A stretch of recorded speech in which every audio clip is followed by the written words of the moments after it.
नमस्ते, मेरा नाम हर्ष है। आप देख रहे हैं भोर वैभव। आज हम मुंबई के मुलुंड विधानसभा पे हैं, जहाँ की गुरजोत सिंह जी ने बीती 2 तारीख को एक बहुत बड़ा ड्रग्स का माफिया जो कहा जाता है, उसको एक्सपोज किया है। आइए हम जानेंगे उन्हीं से कि क्या था ये मामला। नमस्ते गुरजोत जी। नमस्ते जी। सर, क्या हुआ था 2 तारीख की रात को? आपने क्या किया, कैसे हो गया? हमारे पास एक भांडुप की एक महिला आई थी. हम उनको आई कहेंगे रेफरन्स केलं. तर ते आई आमच्याकडे आली होती, माझी आईकडे आली होती. आणि त्यांची परिस्थिती खूप वाईट होती. परिस्थिती मी सांगू तर फिजिकल जी परिस्थिती होती, तो उनके चेहरे के ऊपर उनकी आंख ना पूरी सूजी हुई थी और वो रो रही थी. तो उनको हमको लगा एक्सीडेंट हुआ. मम्मी ने पूछा तो बताया कि उनका लड़का पिछले 8-10 साल से नशा करता है और इतना मारता है. स्लम में वो रहते हैं, माँ बाप को घर के बाहर वो बोलता है तुम रहो, घर के अंदर नहीं आने का. और रात को अगर सोने के लिए आना है घर के अंदर, 60-70 साल के वो बुजुर्ग थे.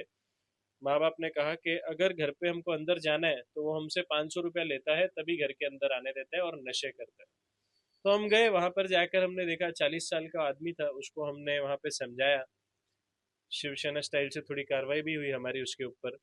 और उसके बाद में फिर उसने हमको बताया कि आप मुझे कुछ मत कीजिए, मैं आपको लेके चलता हूँ कि कहाँ पे ड्रग्स बिकते हैं. अभी हम गए थे वहां पर एक ड्रगिस्ट को समझाने, पर अगर वो ड्रग्स वाला मिल जाता, उसे हम पकड़ लेते, तो हमने सोचा बहुत सारे परिवार बच जाते. तो हम ड्रग्स वाले को पकड़ने गए. हमने पुलिस को फोन किया. हम वहां पर गए. जैसे ही गए, एक पेडलर ही हमने भेजा. वो वहां पर ड्रग खरीदने गया. जैसे ही वो ड्रग खरीदने गया वो पेडलर के पास, वो ड्रगिस्ट, उसने 500 रुपये दे के 3 पुड़िया ड्रग्स की ब्राउन शुगर की खरीदी.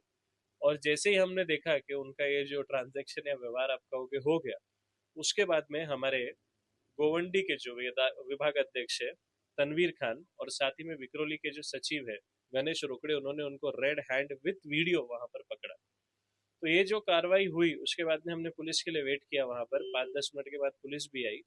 इसी बीच में विक्रोली का एक बहुत बड़ा ड्रग लॉर्ड, जो कि वहां पर ड्रग का, गैम्बलिंग का और प्रोस्टिट्यूशन का धंधा चलाता है, उसने आकर, एक 50 से 60 महिलाएं थी जिन्होंने बुरखा पहना हुआ था, उनने आकर हमारे पे अटैक किया. और अटैक क्यों किया, हमको लगा कि शायद उनके एरिया के बच्चे हैं.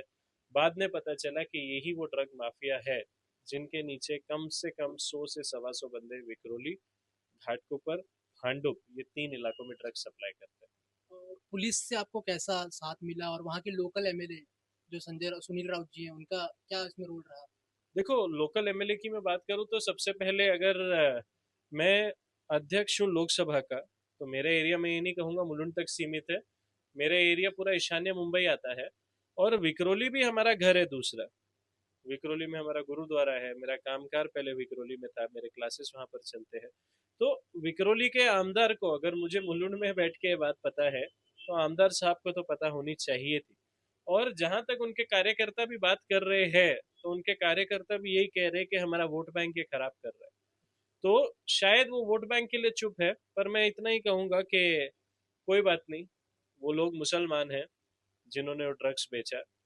और वहां पर जो दूसरे मुसलमान थे, आज भी सुबह मैं ट्रेन में जा रहा था, वहां पर मुझे जो मेरे मुस्लिम भाई विक्रोली के मिले, उन्होंने मुझे पहचाना, उन्होंने मुझे शाबाशी दिया कि आपने बहुत अच्छा काम किया कि ये ड्रगिस्ट को आपने पकड़ा. और ये जो ड्रग लॉर्ड है, ये हमारे धर्म के भी नहीं है, ये अधर्मी लोग हैं ये जो ऐसे काम करते हैं. जो ड्रग्स, हीरोइन, गांजा जो होता है, ये यूथ के लिए बहुत खराब माना जाता है और एक बढ़ती हुई बड़ी बीमारी देखी जा रही है। इसको आपकी शिवसेना किस तरीके से हैंडल करेगी आगे आने वाले समय में? सर, हमारे युवा सेना के कार्याध्यक्ष पूर्वेश जी और मैं जब भी ड्रग के रिलेटेड, हमने एक कैंप 1 महीने पहले स्टार्ट किया था, तो पहले भी हम डीसीपी साहब के पास गए, उनको निवेदन दिया. डीसीपी साहब ने भी कार्रवाई की. खास करके आजकल के बच्चे यूथ, ये एक नशा हुक्का के जैसा कुछ, ई हुक्का वो कहते हैं, तो वो यहाँ पर मुलुंड में मुझे मेरे साइप्रेस एरिया में खास करके बहुत दिखा है. तो इसमें कई पुलिस वाले भी है जो उन बच्चों से पैसा या हफ्ता लेते हैं और उनके ऊपर कार्रवाई नहीं करते हैं. But I am very thankful कि डीसीपी साहब ने हमारे ये मिशन के बाद में सीरियसली लिया और बहुत सारे उन्होंने केसेस बनाए, वो जो वेप, ई हुक्का जिसे कहा जाता है, उसके ऊपर. विक्रोली में हमने ब्राउन शुगर पकड़ा. उसी के साथ साथ में वहां पर हीरोइन और चरस भी था. 3 किलो के पैकेट हमने पकड़े थे, जो कि ये जो हस्बैंड वाइफ वहां पे जो ड्रग लॉर्ड है, हीना और तसु करके, इन्होंने हमारे हाथ से वो लिया. यहाँ तक कि इतनी उस दिन बदतमीजी हुई, लॉ एंड ऑर्डर इतना उछाला गया कि एक हमारी बहन जो वहां पर मुंबई पुलिस की सिपाही, एक कांस्टेबल है, उसके ऊपर तक हाथ उठाया गया, उसको भी ये हिना कुरैशी ने वहां पर हमारी आंखों के सामने पुलिस स्टेशन के अंदर थप्पड़ मारा। फिर भी मुझे नहीं समझ आ रहा कि विक्रोली पुलिस इतनी लाचार क्यों है कि अभी तक उनको अरेस्ट क्यों नहीं किया। वो कौन सा नेता है जो इनका बाप बन के आया है, जो इन्हें बचा रहा है? अगर वो नेता नहीं है इनका बाप, तो मेरी तो उनसे यही विनंती है कि ये जो ड्रग के अगेंस्ट हमारी मुहिम है, ये सिर्फ हमारे पक्ष की नहीं है, ये पूरे मुंबई की डिमांड है, आपके विक्रोली की भी डिमांड है। तो उनको जल्द से जल्द पकड़वाइए, जेल में डालिए। और चंद वोटों के लिए, ऐसा नहीं है कि वो मुसलमान है तो पूरा मुस्लिम समाज उनके साथ है। आज विक्रोली का मुसलमान समाज वो परिवार के ऊपर थूकता है जो पिछले 50-60 साल से वहां पर ड्रग्स का कारोबार कर रहे हैं। तो उन्हें अरेस्ट करना चाहिए जल्द से जल्द। वो सलाखों के पीछे हमें बहुत अच्छे लगेंगे। और एक मैसेज जाना चाहिए कि यस, विक्रोली पुलिस और हमारी मुंबई पुलिस और डीसीपी जोन 7 ड्रग्स के अगेंस्ट है। ये गुरजोत कीर सिंह जी थे, ये ईशान्य मुंबई युवा सेना के अध्यक्ष हैं। इन्होंने अपना स्टैंड जाहिर किया इस ड्रग केस पे। धन्यवाद।